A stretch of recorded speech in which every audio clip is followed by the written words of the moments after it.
Saya cuma ingin mengajak kita semua berpikir bahwa masalah umur nyawa adalah kuasa Allah Subhanahu wa taala. Yang disangka meninggal, yang disangka sakit, yang divonis meninggal, tidak meninggal. Yang sehat walafiat, yang disangka masih panjang umur, meninggal. Jadi kesimpulannya, balik kepada ayat Al-Quran, idza jaa ajaluhum, kalau ajal sudah sampai, la yastakhiruna sa'atan wa la yastaqdimun, tak bisa ditunda, tak bisa ditambah, tak bisa dimajukan, tak bisa dimundurkan. Kalau sudah mati pasti mati. Itu selalu saya yakinkan ke keluarga saya, bahwa kalau aku pergi berdakwah, mati aku dalam perjalanan, matiku fi sabilillah. Tapi kalau aku di rumah minum teh tersedak, mati konyol. Kalau aku pergi khutbah, meninggal aku sedang khutbah, insya Allah husnul khatim. Kalau aku pergi berdakwah, tausiah, meninggal, karena Allah akan melihat sedang apa kita meninggal dunia, apa perbuatan yang sedang kita lakukan. Yang saya sampaikan ini bisa positif, bisa negatif. Yang saya maksudkan positif, setelah mendengar yang saya sampaikan ini, ibu tidak cemas kalau anak sekolah jauh, ibu tak cemas kalau suami pergi jauh. Kenapa? Karena kalau di rumah pun dia duduk sambil minum teh, sambil baca koran, sambil nonton TV pun akan mati juga. Bapak pun tak cemas melepas ibu pergi ke pengajian. Kenapa?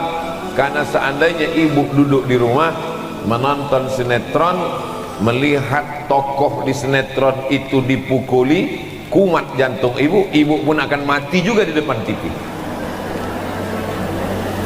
Kira-kira mana lebih baik? Mati di depan TV karena sedih menonton drakor, atau mati waktu pergi pengajian? Itulah yang dimaksud dengan tauhid, kematian. Berangkat dari rumah, bismillahirrahmanirrahim, la haula wala quwata illa billah. Sebelum berangkat berwudu, salat duha dalam keadaan suci, malaikat mengiringinya di tempat pengajian bersama ustadz yang dibaca ayat Quran, yang disampaikan hadis Nabi. Majtama'a qaumun, sekelompok orang berkumpul, yatsluna kitab Allah, yang dibaca ayat Allah, wa yatadarasunahu fima bainahum, mengkaji isinya. Nazalat alaihimus sakinah, turun ketenangan ke dalam hati. Wasyat bihimur rahmah, mereka diliputi rahmat kasih sayang Allah. Hafat bihimul malaikah, dikelilingi oleh para malaikat membawa rahmat. Wa dzakarahumullahu fi man 'indah, dibanggakan Allah Ta'ala kepada para malaikat. Sakit kepala, meninggal dunia, mati dalam keadaan kebaikan. Jadi kalau begitulah putus tauhid kita tentang kematian, penyakit kita tak takut.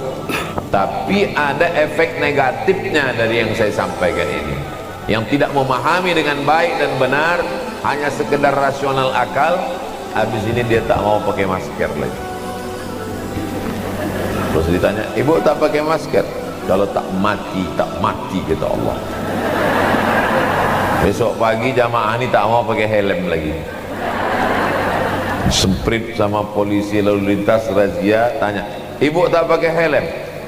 Kalau mati, kata Allah, berhelm pun, dalam helm itu pun mati juga. Maka ini perlu diluruskan. Pakai masker, pakai helm, itu semua adalah ikhtiar, usaha. Ikhtiar dan usaha itu pun juga dapat pahala, karena kita ikut sunnah Rasulullah Sallallahu Alaihi Wasallam.